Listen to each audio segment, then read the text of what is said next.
Good morning student. Today we will discuss about thermodynamics.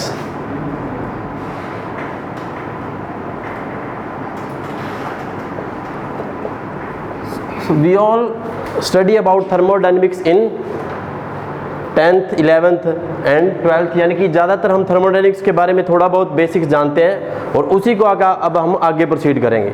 देखो इस word का मतलब समझो, थर्मोडायनेमिक्स। हम सबको पता है थर्मो का मतलब क्या होता है, कुछ ना कुछ हीट से, थर्मल एनर्जी से रिलेटेड, और डायनेमिक्स का मतलब क्या होता है, समथिंग चेंज या मूवमेंट।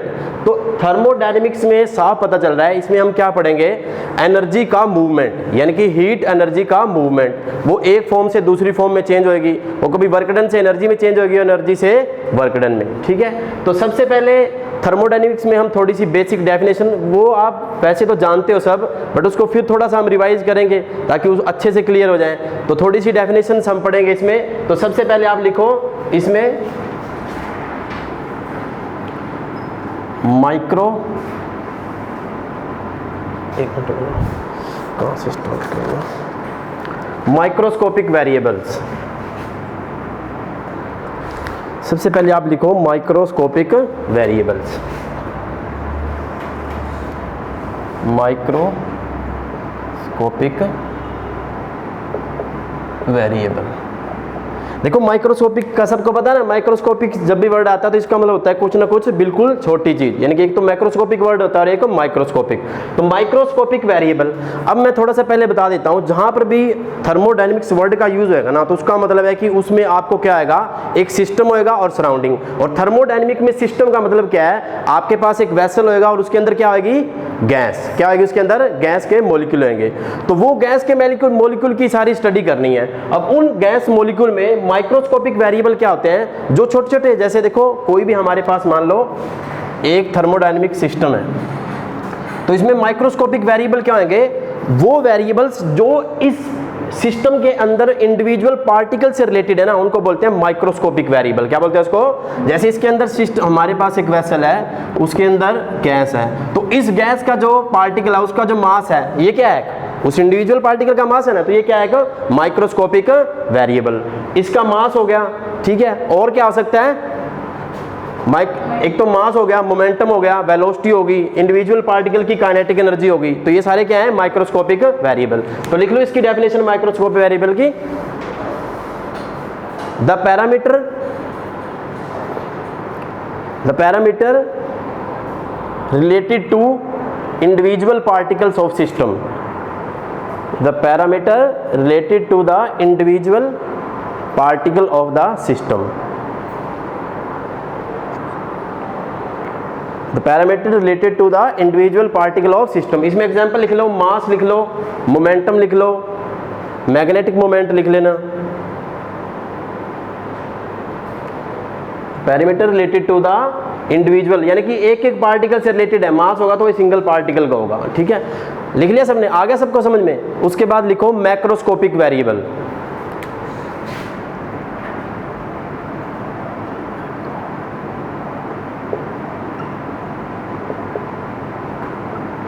देखो मैक्रोस्कोपिक, अब नाम से ही पता चल रहा है, वो माइक्रो थे, मैक्रो, ये वाले माइक्रो क्या थे, एक एक पार्टिकल से रिलेटेड थे। अब ये क्या है कि पूरे के पूरे सिस्टम से रिलेटेड होंगे, और वो वेरिएबल क्या आएंगे, साफ पता है, वॉल्यूम, टेम्परेचर, डेंसिटी। अब वॉल्यूम आप सिंगल पार्टिकल की तो बोल नहीं ना सकते, या टेम्परेचर एक सिंगल पार्टिकल का थोड़ी होता है, या डेंसिटी एक सिंगल पार्टिकल की थोड़ी होती है। तो पूरे के पूरे जो सिस्टम से रिलेटेड होंगे, these are called macroscopic variable. तो लिख लो the parameter related to the whole system,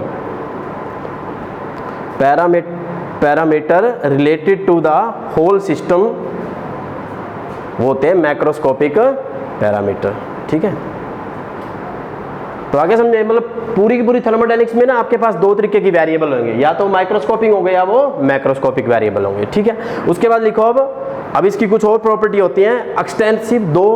ये तो देखो उसके साइज के हिसाब से हमने डिफरेंशिएट किया वेरिएबल को। अब उनकी प्रॉपर्टी के हिसाब से वेरिएबल करेंगे, जिस दो पैरामीटर होते हैं, एक तो होते हैं एक्सटेंसिव पैरामीटर और एक होते हैं इंटेंसिव पैरामीटर। पहले लिखो एक्सटेंसिव पैरामीटर, एक्सटेंसिव वेरिएबल लिख लो या पैरामीटर लिख लो, एक्सटेंसिव और इंटेंसिव।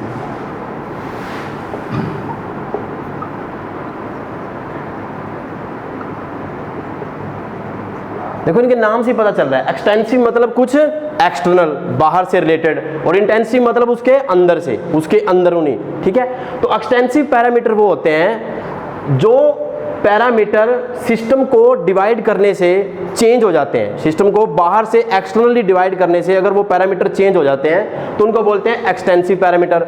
और जो सिस्टम को डिवाइड करने से, यानी कि सिस्टम के साइज से उन पैरामीटर के ऊपर कोई फर्क नहीं पड़ता, तो उनको क्या बोलेंगे, इंटेंसिव पैरामीटर। अब एक्सटेंसिव पैरामीटर क्या क्या हो सकते हैं, देखो वॉल्यूम, वॉल्यूम चेंज हो जाएगी ना, अगर वॉल्यूम उसको हाफ करोगे आप, उसको डिवाइड करोगे सिस्टम को, तो वॉल्यूम हाफ हाफ हो जाएगी। और क्या हो सकता है, वॉल्यूम हो गया, और नहीं डेंसिटी तो सेम रहती है, डेंसिटी चेंज नहीं होती, वॉल्यूम हो गया, और मास, मास भी चेंज हो सकता है। चलो पहले इसकी डेफिनेशन लिख लो एक्सटेंसिव पैरामीटर की, एक एक लाइन में लिख लेना डेफिनेशन, हमें ज़्यादा डिटेल नहीं, बस थोड़ा थोड़ा पता होना चाहिए। एक्सटेंसिव पैरामीटर क्या होते हैं, the parameter which depends on size of system, जो साइज पर डिपेंड करेंगे वो हमारे एक्सटेंसिव पैरामीटर होते हैं। The parameter which depends on size of system. इसमें एग्जाम्पल लिख लो, entropy, volume, entropy, volume, number of particle, internal energy, 3-4 लिख लो, बहुत है। बस अपने माइंड में ये चीज रखना कि जो पैरामीटर सिस्टम के साइज पर डिपेंड करते हैं ना, वो क्या, कौन से पैरामीटर होते हैं, एक्सटेंसिव। तो जितनी तरीके की एनर्जी होगी ना, देखो इंटरनल एनर्जी क्या होती है, जितने ज्यादा पार्टिकल होंगे उतनी ज्यादा इंटरनल एनर्जी, तो साइज पर डिपेंड करेगी। जितनी भी तरीके की हेल्महोल्ट्ज एनर्जी होगी, गिब्स फ्री एनर्जी होगी, इंटरनल एनर्जी होगी, ये सारे के सारी कैसी होती हैं, एक्सटेंसिव पैरामीटर होते हैं, ठीक है। उसके बाद लिखो इंटेंसिव पैरामीटर, बस इसको जस्ट उल्टा लिख लेना, the parameter which does not depends on size of system, जो सिस्टम के साइज पर नहीं डिपेंड करते वो होते हैं intensive parameter. The parameter which does not depend on the size of system, उनको बोलते हैं हम इंटेंसिव पैरामीटर। अब इंटेंसिव पैरामीटर कौन कौन से हो सकते हैं, लिख लिया यहां तक, लिखो इसमें एग्जांपल लिख लो, temperature, density, dielectric constant, polarisation.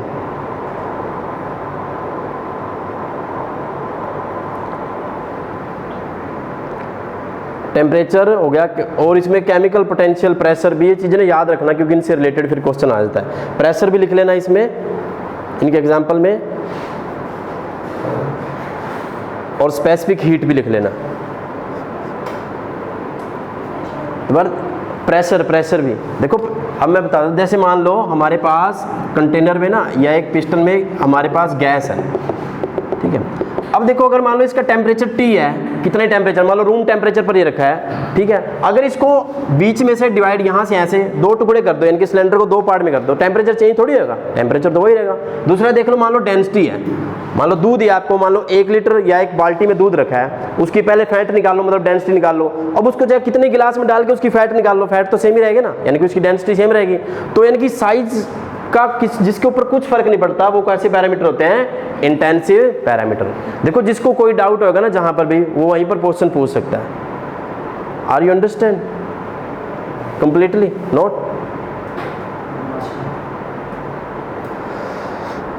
चलो उसके बाद अब ये थे एक्सटेंसिव और इंटेंसिव पैरामीटर, ठीक है। उसके बाद लिखो अब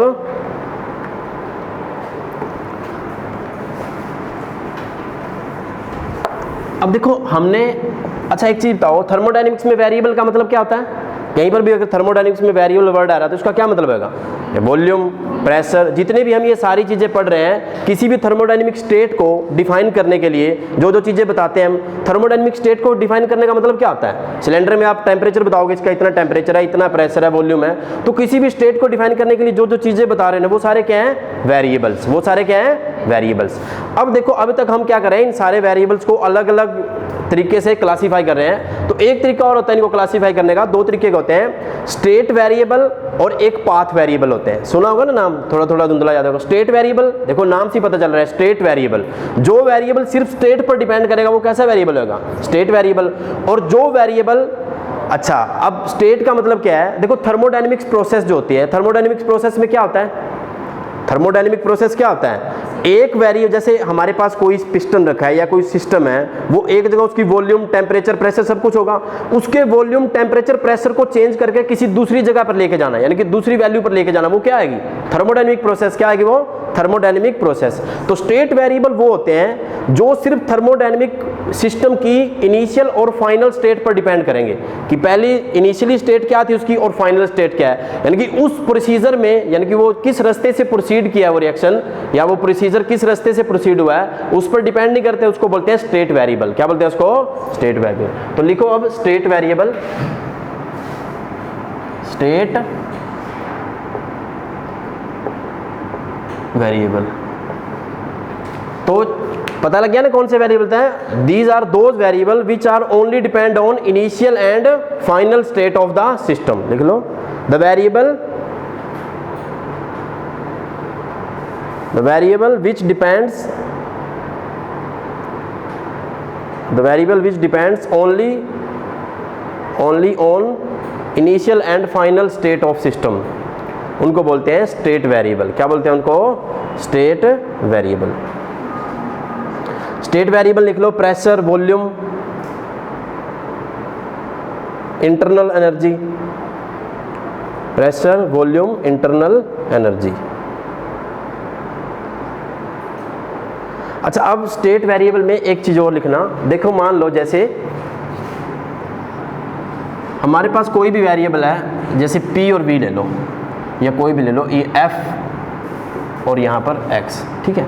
अब ये क्या है? फंक्शन है ना, F किसका फंक्शन है? X का। मान लो ये फंक्शन यहाँ से लेकर यहाँ जा रहा है, मान लो ये इसकी इनिशियल स्टेट है और ये इसकी फाइनल, ये इनिशियल स्टेट है और ये फाइनल। एक तो ये इसकी वे रास्ता है, जाने का पाथ है, और दूसरा मान लो क्या है? ये है, ठीक है। अगर ये वाला फंक्शन सिर्फ इनिशियल और फाइनल स्टेट पर डिपेंड कर रहा है, ये फंक्शन दोनों का कर लो, एक्स और वाई का, यहाँ पर ये वाई एक्सिस है ना, ये एक्स एक्सिस है, ठीक है। अब स्टेट वेरिएबल के अगर मैथमेटिक इक्वेशन लिखना चाहो स्टेट वेरिएबल के लिए, तो वो ये होती है, मैंने अभी बताया, चाहे तो ये फंक्शन चाहे इस रास्ते जाए, यानी कि पहले x चेंज हो फिर y चेंज हो, या पहले y चेंज हो फिर x चेंज हो, कोई फर्क नहीं पड़ेगा इसके ऊपर। तो इसको हम ऐसे लिख सकते हैं, करली स्क्वायर एफ बटे करली एक्स करली वाई इज इक्वल टू करली स्क्वायर एफ बटे करली वाई इंटू करली एक्स। ये कंडीशन है किसके लिए? State variable.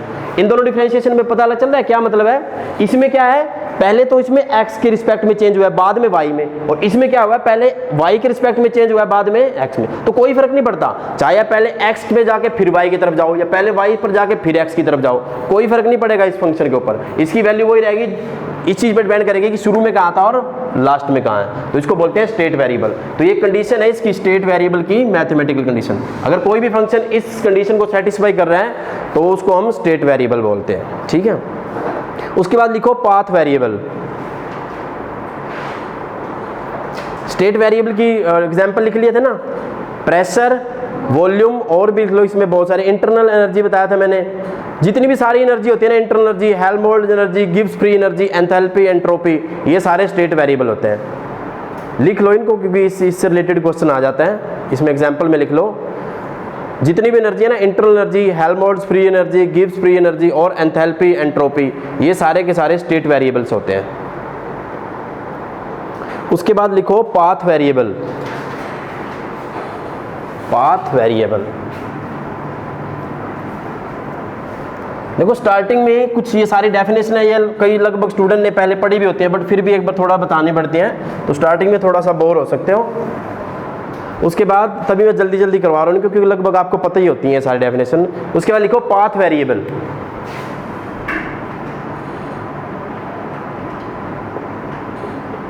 पाथ वेरिएबल या इसको बोल देते हैं नॉन स्टेट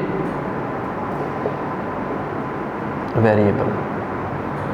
अब सीधी सी बात है, उससे जस्ट उल्टा ये होगा, जो पाथ पर डिपेंड करेगा रिएक्शन, जो भी आपका प्रोसेस हो रही है, अगर उसके पाथ पर, उसके रास्ते पर कोई वेरिएबल डिपेंड कर रहा है तो उसको बोलते हैं नॉन स्टेट वेरिएबल। तो लिख लो variable, the variable which depends on the path of process.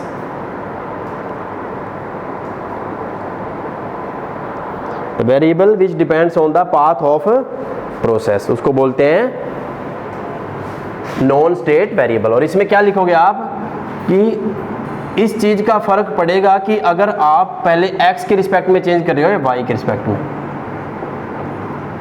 तो यानी कि ये इक्वल नहीं होगा। तो कोई भी फंक्शन अगर इस इक्वेशन को सेटिस्फाई कर रहा है तो आपका वो पाथ वेरिएबल होगा। Any function which satisfy this equation does not satisfy this equation, that function is called path variable या that variable is called path variable।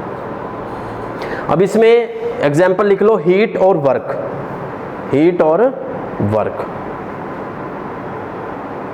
जो हीट और वर्क होता है ना, ये दोनों के दोनों पाथ वेरिएबल है, इसमें तो बताने की जरूरत ही नहीं। देखो अब ये है, अब मैं मान लो उस दरवाजे तक एक तो सीधा चला जाऊं, एक मैं इधर से चला जाऊं, तो वर्क अलग अलग करना पड़ेगा ना। सीधा स्ट्रेट जाऊंगा तो कम वर्क करना पड़ेगा, उधर से जाऊंगा ज़्यादा। अब हीट में भी देख लो, अगर मैं इस मान लो ये मेरे पास जो ये मार्कर, अगर मैं इसको एक तो यहाँ से सीधा ऐसे ले जाऊँ कुछ हीट प्रोड्यूस होगी, अब इसको मैं इधर से घुमा के ले जाऊँ तो ज़्यादा हीट प्रोड्यूस होगी। यानी कि पाथ पर डिपेंड करते हैं हीट और वर्क, तो इसलिए इनको क्या बोलते हैं, पाथ वेरिएबल या नॉन स्टेट वेरिएबल्स। ठीक है, उसके बाद अब ये जितनी भी क्लासिफिकेशन की होगी वेरिएबल की होगी, अब पढ़ेंगे हम इक्विलिब्रियम। अब नेक्स्ट डेफिनेशन लिखो, इक्विलिब्रियम।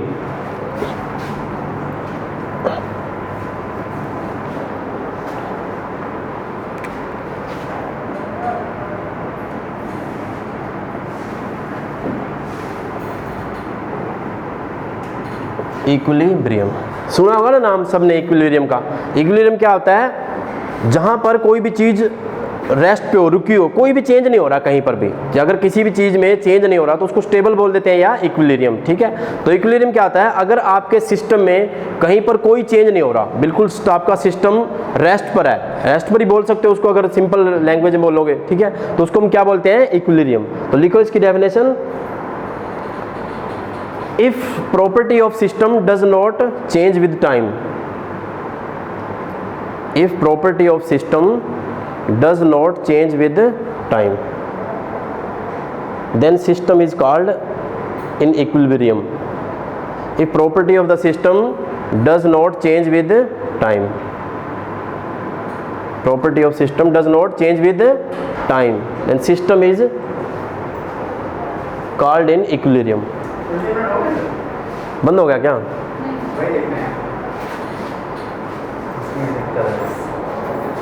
ये ऐसे सर होएगा तो नहीं ऐसे, चलो कर दो।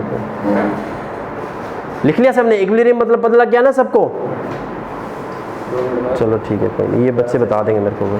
ठीक है, तो इक्विलिब्रियम क्या होता है, कोई भी सिस्टम, अगर आपकी कोई भी सिस्टम है, इसमें थर्मोडायनामिक नहीं, इक्विलिब्रियम तो किस चीज में होता है, जैसे आपने क्लासिकल में पढ़ा होगा ना, कोई भी चीज अगर रेस्ट पर है तो उसको क्या बोलते हैं, इक्विलिब्रियम। क्यों? क्योंकि उसके अंदर सारे फोर्स बैलेंस फोर्स होते हैं। सारे फोर्स क्या होते हैं, बैलेंस फोर्स। अब ऐसे इक्विलिब्रियम को पढ़ेंगे हम थर्मोडायनेमिक्स में। अब थर्मोडायनेमिक्स में इक्विलिब्रियम तीन तरीके का होता है, एक तो मैकेनिकल इक्विलिब्रियम होता है, और एक क्या होता है, थर्मल इक्विलिब्रियम होगा, और क्या होता है, एक केमिकल इक्विलिब्रियम। ठीक है, तीन तरीके का इक्विलिब्रियम होता है, केमिकल और थर्मल और होता है मैकेनिकल। अब नाम से ही पता चल रहा है, थर्मल में क्या आएगा, हीट ट्रांसफर नहीं होगी। केमिकल में क्या आएगा, उसकी केमिकल कंपोजिशन, मतलब जो भी हमारे पास मटेरियल है उसकी केमिकल कंपोजिशन चेंज नहीं होगी। और मैकेनिकल में क्या आएगा, उसके अंदर जितने भी फोर्स हैं वो क्या रहेंगे, सारे के सारे बैलेंस रहेंगे। तो सबसे पहले लिख लो आप थर्मल इक्विलिब्रियम, थर्मल इक्विलिब्रियम।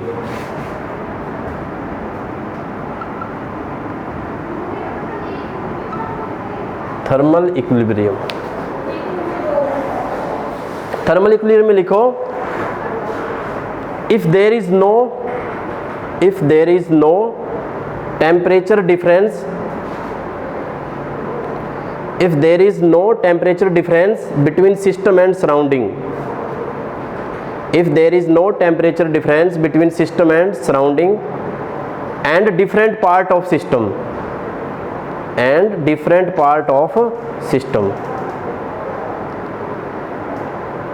मतलब ना तो सराउंडिंग और सिस्टम में कोई चेंज होगा और ना ही सिस्टम के अंदर कुछ चेंज होगा। बाहर से भी इक्विलिब्रियम है और अंदर भी इक्विलिब्रियम है, तब क्या कहेंगे, then system is called thermal equilibrium. क्या बोलेंगे उसको, system is called thermal equilibrium. अब इसके बाद लिख लो केमिकल इक्विलिब्रियम, नीचे लिखो केमिकल इक्विलिब्रियम। एक एक लाइन केमिकल इक्विलिब्रियम लिखो, if there is no change in chemical composition of system, बस। If there is no change, if there is no change in chemical composition of system,